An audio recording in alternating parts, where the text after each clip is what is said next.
बिस्मिल्लाहिर्रहमानिर्रहीम। अस्सलाम वालेकुम जी, कैसे हैं आप सब? उम्मीद करती हूँ बिल्कुल ठीक होंगे। अल्लाह ताला आपको बेशुमार रहमतों और बरकतों से नवाज़े, बहुत ज़्यादा खुशियाँ अता फ़रमाए, खुश रहें, आबाद रहें, आमीन सुम्मा आमीन। आज हम बनाएंगे बहुत ही मज़े का आसान सा सूजी और बेसन का हलवा। ये खाने में इतना टेस्टी लगता है कि दिल करता है कि खाते ही जाएं। तो चलिए इसको बनाना शुरू करते हैं। बिस्मिल्लाहिर्रहमानिर्रहीम।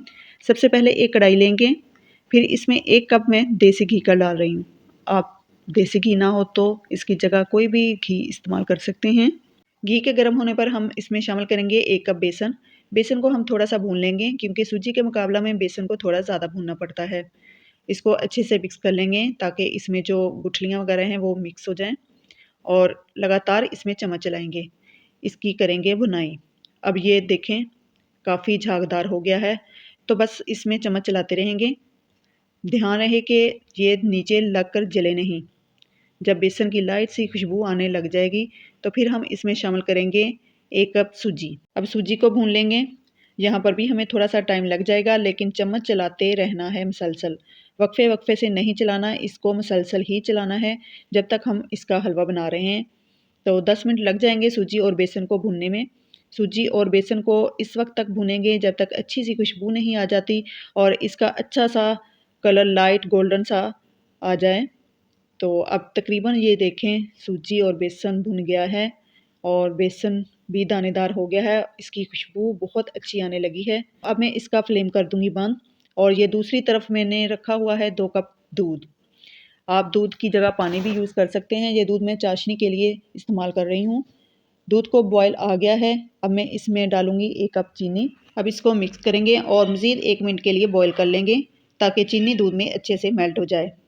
फिर जो हमने सूजी और बेसन भून कर रखा है, अब इसका फ्लेम कर देंगे ऑन और दूध थोड़ा थोड़ा करके इसमें डालेंगे और 7 चम्मच चलाते जाएंगे। दूध आपने गर्मा गर्म ही डालना है, ठंडा करके नहीं डालना। इससे क्या होगा कि हमारा हलवा दानेदार भी बनेगा और पकने के बाद हार्ड भी नहीं होगा। यहाँ पे एक और बात कि जब भी हम हलवा बनाएं तो फ्लेम जो है वो हमारा मीडियम टू लो ही होना चाहिए। जब हम सूजी और बेसन को भुनेंगे तब भी और इस स्टेज पर भी फ्लेम हमारा मीडियम टू लो ही हो और एक बराबर इसमें चम्मच चलाते रहेंगे। थोड़ी ही देर में सूजी बेसन दूध को जज़्ब कर लेंगे।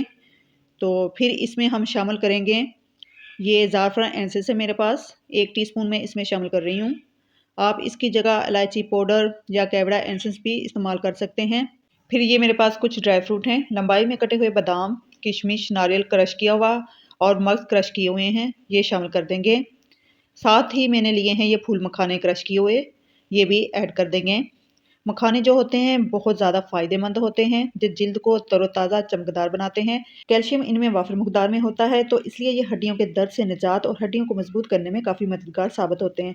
तो इसलिए आप इसका इस्तेमाल किसी भी तरीके से अपनी ग़िज़ा में ज़रूर रखिएगा। आप इसे दूध में, हलवा या पंजीरी में इस्तेमाल कर सकते हैं। ये नट्स में सबसे सस्ते हैं, ज़्यादा महंगे भी नहीं हैं। तो यहाँ पे हम इसकी भुनाई इस वक्त तक करेंगे जब तक ये हलवा सिमट नहीं जाता, कढ़ाई को छोड़ नहीं देता, जब तक ये अपने अंदर से घी रिलीज़ कर ले। तो आप चेक करें इसके किनारों से कि इसका घी छूटने लगेगा। जब इसका घी किनारों से छूटने लगे तो आप समझ जाएंगे कि आपका हलवा तैयार है। तो आप देख सकते हैं कि मेरे हलवे का किनारों से घी छूटने लगा है। तो आप घी भी चेक करें कि घी हमारा बिल्कुल परफेक्ट है, ज़्यादा नहीं है। हलवा हमारा बिल्कुल तैयार है, तो मैं आपको सर्व करके दिखाती हूँ। जी, तो तैयार है हमारा सूजी बेसन का बहुत ही टेस्टी हलवा। इसकी खुशबू पूरे घर में फैली हुई है। इसको गार्निश कर लेते हैं खूब सारे कटे हुए नट्स के साथ। नट्स की कोई लिमिट नहीं है, आप अपनी पसंद के नट्स कम या ज़्यादा इसमें डाल सकते हैं। तो मैंने इसको गार्निश कर लिया है। ये बहुत ही टेस्टी दानेदार बेसन सूजी का हलवा तैयार हुआ है।